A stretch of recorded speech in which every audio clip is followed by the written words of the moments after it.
So now let's start with the second type of uveitis, everybody.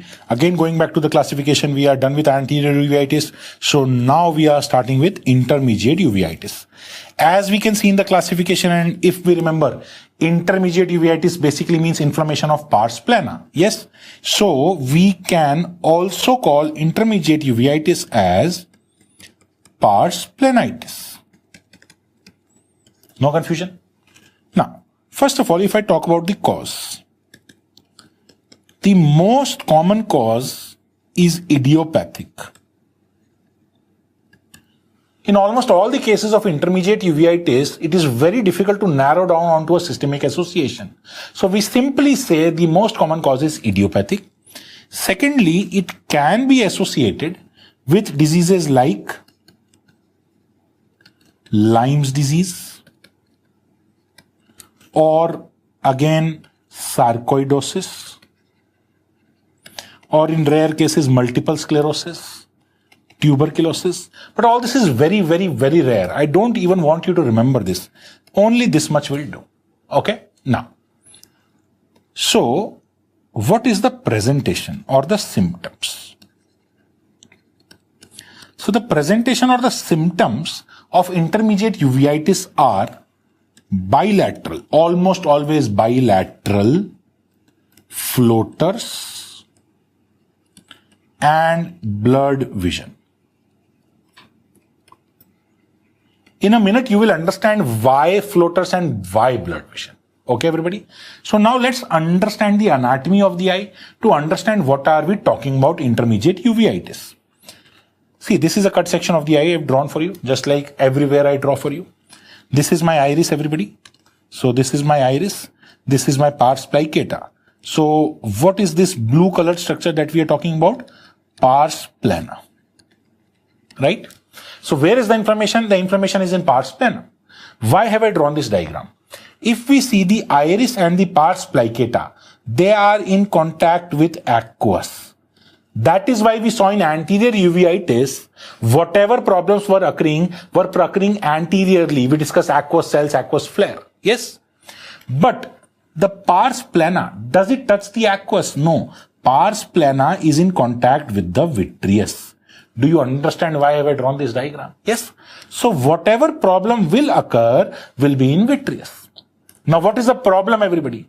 Again, the definition of inflammation, there will be leakage of cells and proteins along with fluid. All that will leak into the vitreous.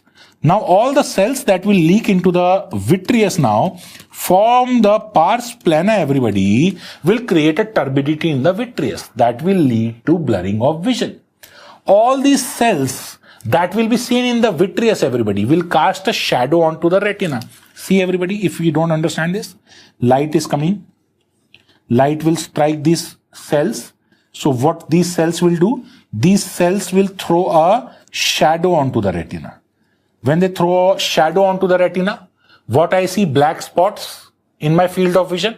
And because the cells are moving, this black shadow also moves. And that is what is known as floaters. Am I absolutely clear about this, everybody? Yes? So now let's understand the signs. Number one, almost always there is spillover anterior uveitis. Because there is no clear-cut demarcation between pars plicatum and pars plana, when there is inflammation of pars plana, a little bit of anterior uveitis almost always occurs. So it is very common to overlook intermediate uveitis because a lot of time clinicians think it is anterior uveitis. That is why it is important to be able to diagnose it by doing what, everybody? Fundus examination. Number two, everybody, there is something called as snowballs and snowbanking. These are the two classic words used to describe intermediate uveitis. Now these two words are again very easy to understand if you understood the anatomy that I just explained to you. Let's see here, everybody. What did I say? That cells are leaking from the pars plana into the vitreous. What is vitreous? Vitreous is a gel. Now what will occur? The gel will lead to clumping together of the cells. So now all these cells will be clumped together. Yes? Vitreous is transparent. Within the transparent vitreous, you will see white clumps of cells. White clumps, can I call them snowballs, everybody? Yes or no? Yes. So that is what snowballs is, everybody. Okay, everybody? So there is aggregation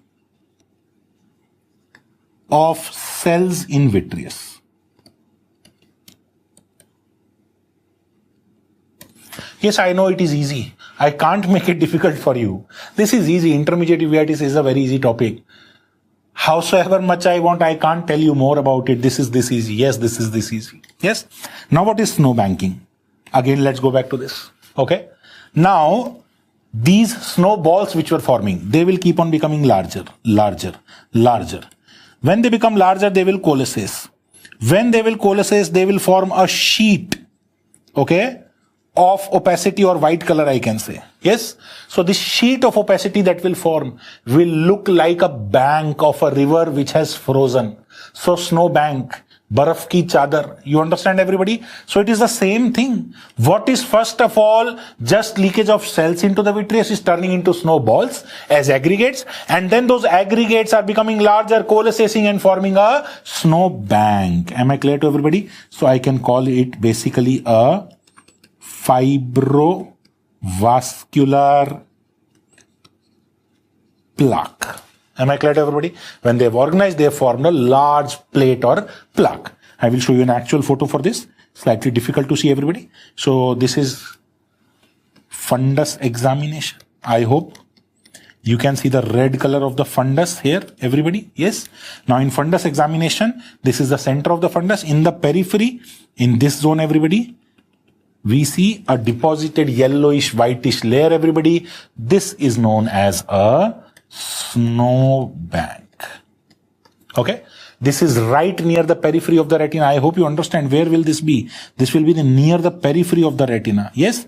This will not be on the retina. This will be at the periphery of the retina. Am I crystal clear about this? No confusion? Done. Moving back, everybody. Number 4. The patient has cystoid macular edema. Inflammation leads to edema associated.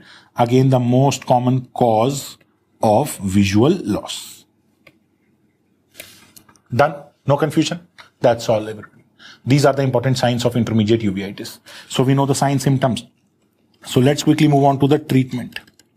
So the treatment has a 4-step approach.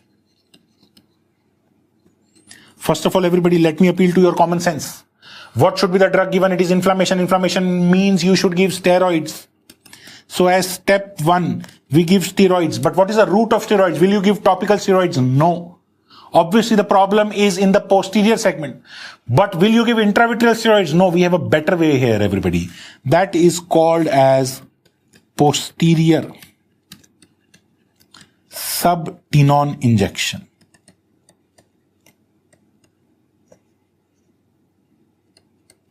Okay. Posterior subtenon injection, PST. If this does not lead to the resolution, then we again move to steroids, but systemic. Step 2 of treatment. Step 3 of the treatment, if systemic steroids also don't lead to the resolution, everybody, then we have to move on to immunomodulatory therapy. Basically, the use of drugs like azathioprine. And lastly, if everything fails, then we need to do what, everybody? Pars plana vitrectomy. We need to remove the vitreous plus photocoagulation of snowbank. Snowbank was a fibrovascular plaque, so the vessels will bleed sooner or later, everybody. Yes, so we need to photocoagulate the snowbank also. So this is a 4-step approach for the treatment of the simple condition called as intermediate uveitis. I hope everybody understands this very easily. No confusion about this. Done, guys? So now that we've done anterior uveitis and intermediate uveitis, everybody, we will be starting with the third type of uveitis amongst our classification, that is posterior uveitis. Posterior uveitis, as we understand, is inflammation of now what, everybody? Choroid plus retina. Now, in this, when we see the clinical features, everybody, we will note that almost all the clinical features are due to involvement of the associated retina along with it. Okay? So number one, the patient complains of floaters. Choroid, retina, both are located near the vitreous. So when there is choroiditis or retinitis, there is associated vitritis. And as explained just now in intermediate uveitis, due to the vitritis, due to the cells in the vitreous, there is floaters. Secondly, there can be loss of vision, but this loss of vision is characteristically painless. Now, there is no clear reason why the loss of vision is painless, even though the disease we are discussing is inflammatory in origin. But usually it is explained like that in anterior uveitis, there is severe pain due to ciliary muscle spasm. Actually, not due to the inflammation as such. Yes. So, because there is no ciliary muscle involvement here, there is no spasm, and that is why there is almost a painless loss of vision. Thirdly, the patient complains of scotoma. Scotoma, all of us know, everybody, a dark area in the field of vision. The patient will also complain of metamorphopsia. What is metamorphopsia, everybody? I hope you know. There is distortion of images. So the size may appear large or small, everybody. And lastly, due to retinal irritation by inflammation, nerve fibers are getting irritated. So there is photopsia. Photopsia, that means flashes of light perceived. The nerve fibers get irritated, so they fire ectopic impulses to the brain, and that get appeared as flashes of light. So all these features, metamorphopsia, photopsia, scotoma, they are also seen in retinal detachment as a disease. But here we are discussing uveitis. I hope we understand that. Yes? Now we know this, everybody. What about the causes? So causes number one are infectious. Usually, posterior uveitis is due to infectious causes. Like A, most common infectious cause, toxoplasmosis. Toxoplasmosis. So, what are the specific presentations of toxoplasmosis posterior uveitis? In acute cases, you will be able to see something called as the headlight in fog appearance. I'll just show you the photograph and explain. Whereas in chronic cases, you will see a punched out scar. Okay, everybody? Yes? So let's see the photograph of something called as headlight in fog appearance. Everybody, let's see this photograph. What do we see in this? We see the fundus, but the fundus is very hazy. And in this central area, it looks as if there is a beam of light shining through the fog. So why is that, everybody? There is associated severe vitritis, which leads to turbidity, fog, everybody. Behind that fog, we see a foci of granuloma shining through. This foci of granuloma is like a headlight. So I hope you understand what I'm trying to say here. So this vitritis is the fog, and this foci of granuloma is the headlight. So it looks as if a headlight in fog appearance. Am I clear here, everybody? Yes? Everybody? Are we crystal clear about this? Brilliant, guys. Now let's see the second image here, everybody. This is a chronic case of toxoplasmosis. So the lesion has already healed. The granuloma, the foci of granuloma that has healed and has left a punched out scar. Am I clear to everybody? Yes? No confusion about this? Now, moving back, everybody, we should remember that cats are definitive host for toxoplasma. I have mentioned the word foci of granuloma. Yes? So we say toxoplasmosis causes focal chorioretinitis. See, there can be two types of inflammatory disease. Multifocal with multiple spots, or focal, that means only at one spot.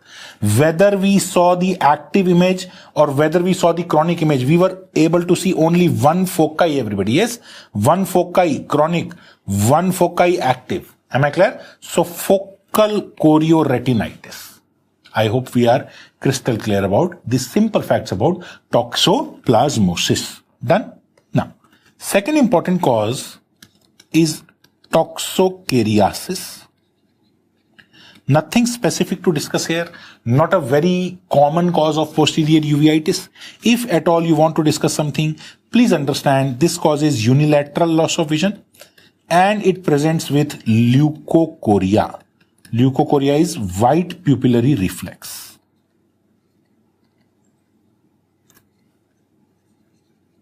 Okay. Thirdly, everybody, important cause is CMV retinitis. CMV, cytomegalovirus retinitis. Why is it important? Because CMV is the most common cause of visual loss in ocular, I can say, HIV. Okay, so this is the most common opportunistic infection, everybody, with yes, HIV. So this is the most common cause of visual loss also. Now, what is the specific presentation in case of CMV, everybody? So the specific presentation can be in the form of, everybody, pizza pie appearance. Again, I'm writing the name, then I will explain you the photograph. Pizza pie appearance, or it is also called as scrambled egg and ketchup appearance, or the third name given is brush fire extension. These are the three specific appearances you will land up with in cases of CMV retinitis. Let's try to understand them through the images, everybody. Let's see this image, everybody. In this, what do we see? White color exudates. Okay. And all these red colored perivascular hemorrhages. So what does it look like, everybody? A pizza. What does pizza have? Red colored sauce and white colored cheese. Yes. Or I can say scrambled egg, white color, along with ketchup on the side. Okay. Scrambled egg and ketchup. I hope there is no confusion about this. Yes. Or if you see that the scrambled egg is not there or the cheese is not there, only you see perivascular hemorrhages, then you can see such an image, everybody. In this image, what do you see? You see exudates are lacking. It is mainly a lot of perivascular hemorrhages. It is looking as if a bush. You understand a bush, everybody? It looks as if a bush is on fire, everybody. Yes or no? So it is called as a brush fire extension. That all the bristles of a brush or a bush are burning. So brush fire extension in one specific direction. So both these are images related to a CMV retinitis. Please remember all the three causes that we have discussed, everybody. A, B, C. They are causes of focal chorioretinitis. Done? Now I'm writing D, E, F. D, E, F. Herpes simplex virus, tuberculosis, and syphilis. These three are causes of multifocal chorioretinitis. Nothing specific about them. So just mentioning multifocal, everybody, whereas the above three were focal chorioretinitis. Am I absolutely clear about this, everybody? No confusion. So these are my infective causes, everybody. Causes infectious. Now let's move on to the second, non-infectious. When I discuss the non-infectious causes, number one, everybody, sarcoidosis. What is the specific clinical feature of sarcoidosis, everybody? It causes something called as candle wax drippings appearance. Okay. Everybody see this photograph. What do you see? Perivenular sheathing, everybody. Yes. Wherever the vessels are going, along that you see a lot of inflammation. So there is perivenular sheathing, everybody. Yes or no? And it looks as if a candle has burned and all the wax is lying down in a zigzag manner. So this is sarcoidosis. Candle wax appearance.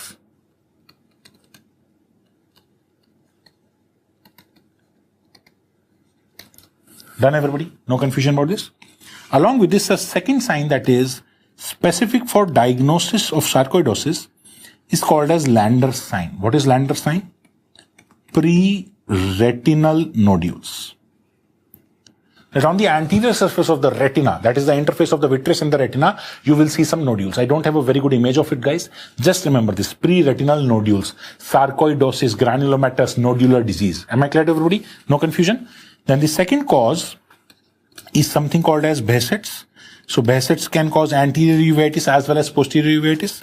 Then the third cause is birdshot chorioretinopathy. Again, it is these are very rare causes, so very difficult to find very crystal clear images. So I don't have a image for this again to show you, everybody. But if you understand through your imagination, everybody, bird droppings, everybody, beat, yes or no? So you will see small drops of white colored, yellowish colored foci scattered throughout the fundus when you look at the fundus. And that is why this gets known as birdshot chorioretinopathy. Important to remember, this has HLA-A29 association. Then there is something called as serpiginous choroiditis. In this, the areas affected, the inflammation moves as a serpentine motion, like a S shape. That is why this is known as serpiginous. Again, the important question is, this is HLA-B7 associated. Right, guys, done. These are the important non-infectious causes of posterior uveitis. I hope I am crystal clear about this. Done, guys. Now that we are done with posterior uveitis, everybody, causes. What is the treatment of posterior uveitis? The answer should be very clear. Steroids. And which steroids, everybody? Systemic or intravitreal. I don't think what I can explain you in this. There is inflammation in the posterior segment. So either you can give systemic or you can give intravitreal.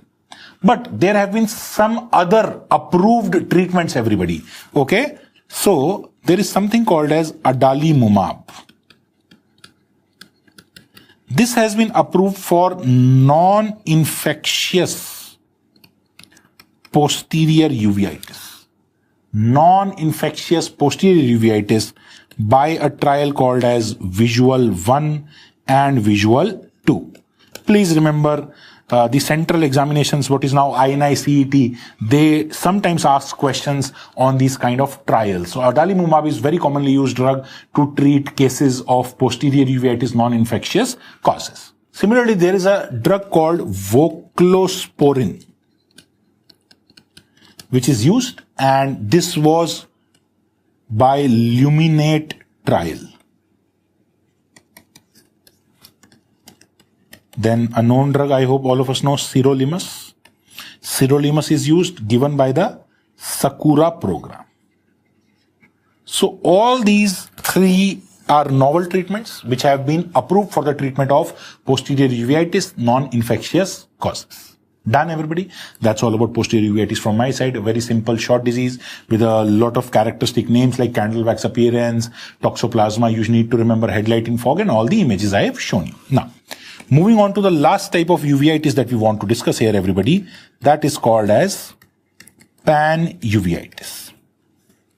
Now, what is panuveitis, everybody? Panuveitis means inflammation of all the parts of the uvea. Crystal clear cut, no confusion, simple, done. Now, what are the causes of panuveitis? There are lots of causes of panuveitis, but I'm going to discuss two important causes of panuveitis with you here.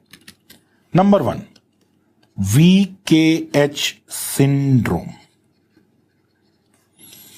also known as full form, useless full form, but still we'll try to remember this as medical students. Vogt-Koyanagi-Harada syndrome.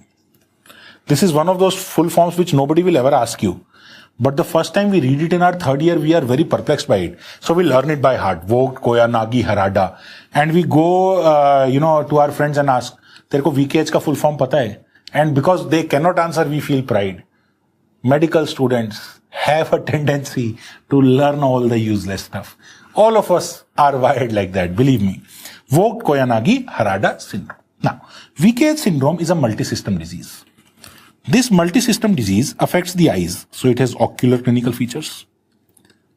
Plus, it affects the integuments, or I can say skin. Plus, it affects the ear. Plus, meninges.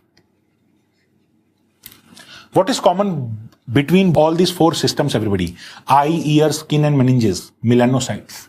So, VKH syndrome is postulated to be damaging the melanocytes, basically. Yes? So let's see. What will occur in skin, everybody? Vitiligo. White patches. Done. What will be in ear, everybody? Tinnitus. That ringing sensation in the sound. Meninges. Meningoencephalopathy. Okay? So of each system, I have told you one characteristic thing. Now we come on to the eye. In eye, what are you seeing, everybody? We are discussing VKH syndrome is a cause of panuveitis. So that means what is the ocular sign, everybody? Bilateral granulomatous panuveitis. Am I clear? No confusion about this here? Then, secondly, it presents with a characteristic sign which is known as Seguira sign or Suiguira sign. Okay? What is Suiguira sign? Perilimbal.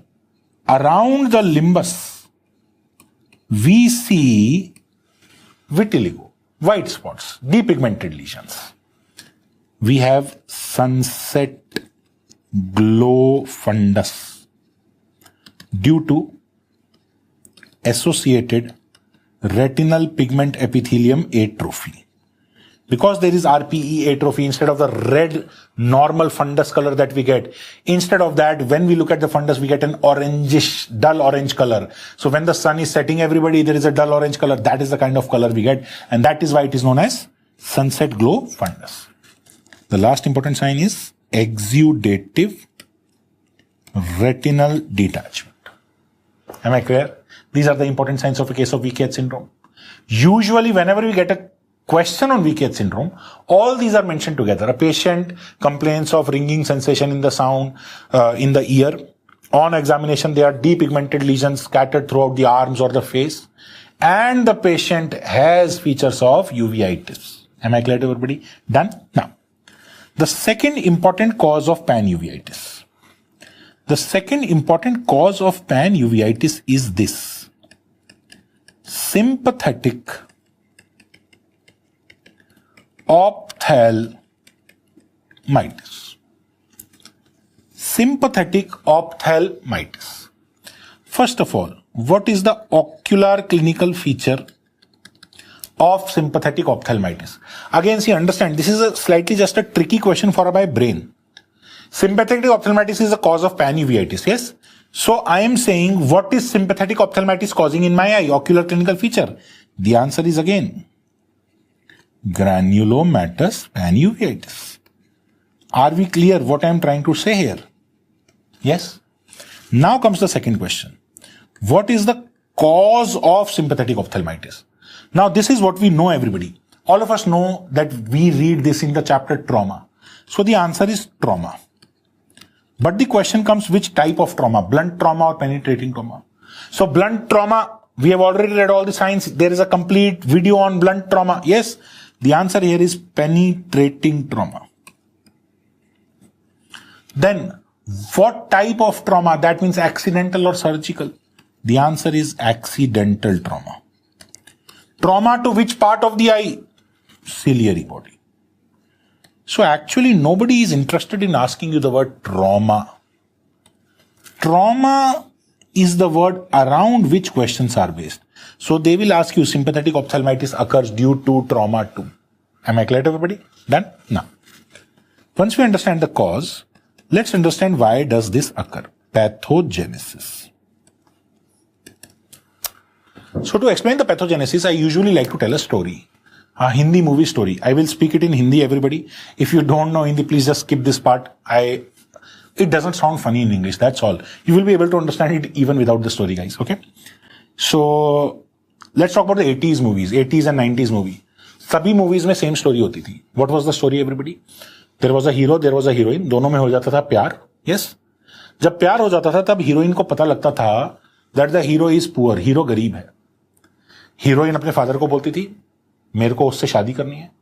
Heroine का father बोलेगा हम अपने से नीचे वाले खानदान में शादी नहीं करेंगे. राइट? हीरोइन बोलेगी मैं तो शादी उसी से करूंगी वरना नहीं करूंगी. Now heroine is rich, heroine's father is rich.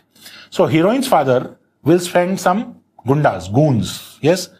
So, cut to the scene. There is a road, ambassador car. Outside the ambassador car, heroine खड़ी है. हीरोइन के फादर ने पकड़ रखा है. हीरोइन बोल रही है मुझे छोड़ दो. नहीं छोड़ रहे हैं बट ऑब्वियस है. थोड़ी दूर हमारा हीरो पिट रहा है, 4-5 गुंडे उसको पीट रहे हैं. राइट? अभी पिटाई पूरी हो गई है, हीरो पिट चुका है. एकदम से हीरोइन छूट के भागने लगेगी. जब वो भाग रही है, she is wearing a salwar kameez, उसके ऊपर दुपट्टा है, वो उड़ रहा है. बहुत इंपॉर्टेंट है दुपट्टा, देखना. वो उड़ते हुए दुपट्टे के साथ हीरो के पास पहुंचती है, दुपट्टे को लेती है, उसको फाड़ती है. क्यों फाड़ रही है भाई? फर्स्ट एड करनी है. Yes? So now she is doing the first aid. Hero के जख्मों पे फर्स्ट एड कर रही है. अभी तक सिर्फ स्टोरी थी यार. पैथोजेनेसिस क्या है? जब वो हीरो के जख्मों पे फर्स्ट एड कर रही है तब वो क्या बोलेगी हीरो को? वो हीरो को बोलेगी चोट लगी तुझे, दर्द हो रहा है मुझे. मतलब what am I trying to say here, everybody?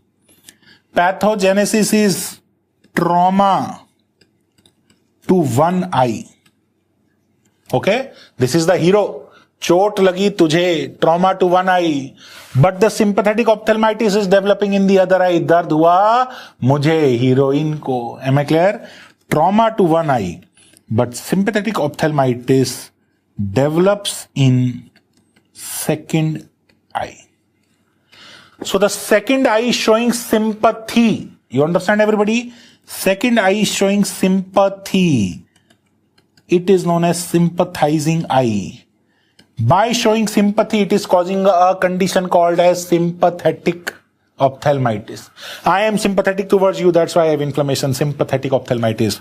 So, to remember, चोट लगी हीरो को, दर्द हुआ हीरोइन को. Trauma to one eye, sympathetic ophthalmitis develops in the second eye. Am I crystal clear, everybody? Yes? Once we understand this, we understand that sympathetic ophthalmitis will not develop in a day. There has to be some time in which the antigens are able to sensitize the other eye. This is what is important. So this is greater than 2 weeks. Am I crystal clear?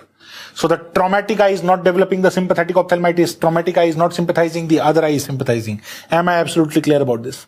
Why is this important? Because we know we have a 2-week window now. 2-week window to prevent sympathetic ophthalmitis. Am I clear to everybody? That is the question. How to prevent sympathetic ophthalmitis? Okay. Within 2 weeks. Enucleate traumatic eye.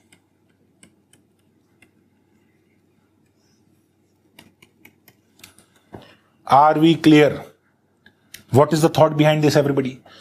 Let's say that traumatic eye is so severely damaged that the patient is already blind. Now we know that I have lost one eye. Now due to the sympathetic ophthalmitis, the other normal eye may also get affected. So within 2 weeks, I will enucleate, everybody, the traumatic eye to prevent sympathetic ophthalmitis in the normal eye. Am I absolutely clear about this? Yes or no, everybody? Yes. But if you ask me, what is the treatment of sympathetic ophthalmitis? Then the answer is steroids. Do you understand the difference between these two? Prevention, enucleation. But if sympathetic ophthalmitis has already occurred, then enucleation cannot help. Then we have to give steroids.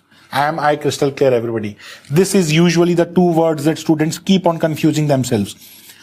A lot of times in lectures, when I ask students, everybody in live lectures, what is the treatment of sympathetic ophthalmitis? They say enucleation. Please remember, treatment is not enucleation. I cannot emphasize on this point enough. Right, guys?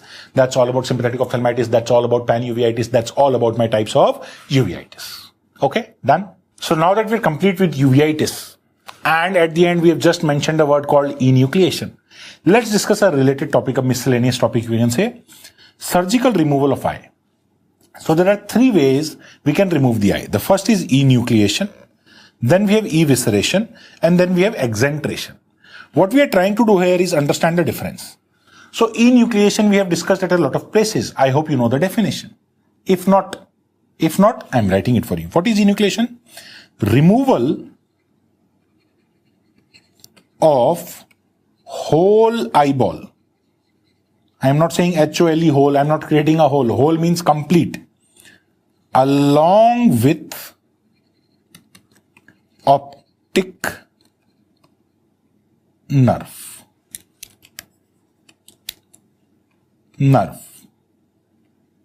Okay? Now, as you will be able to see in the image here, everybody, what we see is the upper eyelid and the lower eyelid. Yes, upper eyelid and lower eyelid. In the center, there is no eyeball. So the complete eyeball has been removed along with the optic nerve. Done? Now, what are the indications for this? So indications are, number one, we should know this is the treatment of choice in cases of retinoblastoma.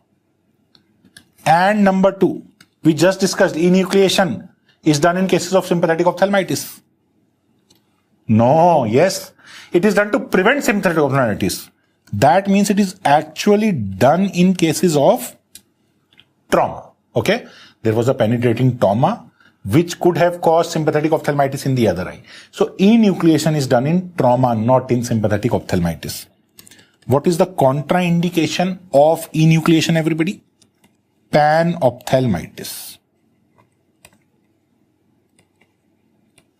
Now, let's move on to the second surgery, evisceration. If you see the photograph and if you have ever read the definition, you should be able to correlate. If not, I'm writing the definition. So what is the definition of evisceration? Removal of all layers of eyeball except sclera. So we are removing all the layers of the eyeball, cornea, uvea, retina, everything. But we are not removing the sclera. So if you will see or note the image carefully, you will be able to see that this is where my cornea must have been. We have cut the cornea, we have gone inside, we have scooped the whole inside contents of the eyeball. And this is my sclera, which remains throughout. Okay, everybody? No confusion about this? Now, what are the indications? If we have read the chapter on lens, we already should know. The answer has to be endophthalmitis indication. What is the contraindication? Retinoblastoma or a malignancy. You should not attempt it in case of a malignancy like retinoblastoma. Instead, enucleation should be done. Now the third, everybody, exentration. This is the most radical surgical removal, everybody. In this we say removal of eyeball and orbital contents. Okay? We have removed the eyeball, yes, but we have also removed the upper eyelid, the lower eyelid, the orbital contents and everything that was there. Am I clear to everybody? Why is this done? This is done only in orbital mucormycosis or rarely in metastatic tumors to orbit. Okay? So basically very radical procedure. When we know to save the other structures, we have to completely remove everything. That is when exentration is done. Right, guys? So these are the three surgeries, everybody. Again, you can see the images. Enucleation, eyeball only. Evisceration, except sclera, everything. And exentration along with the eyelids and everything. So total complete removal. Done, everybody? Now, to end my discussion on the uvea, a very small topic which has been asked once or twice, everybody, gyrate atrophy. This is a type of choroidal atrophy. Now, to discuss the questions on this, I will simply give you a mnemonic, and through that mnemonic only, I will just teach you this disease. G for gyrate atrophy. So, the mnemonic is the name of the airline, Go Air. Why does gyrate atrophy occur? So, O for ornithine aminotransferase. Gene mutation. Okay. So, the gene encoding ornithine aminotransferase is mutated. Then AI. What is the treatment? The treatment is arginine diet restriction.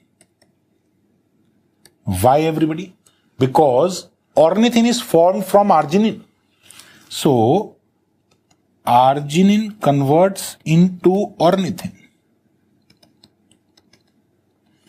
Due to arginine being absent from the diet, ornithine will not form. So the already excess ornithine that is there in the body, it will not become more increased in levels.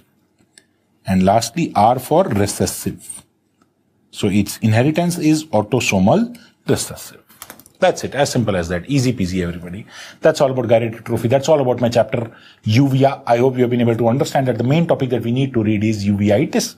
Again, I will reiterate, a question is not always asked.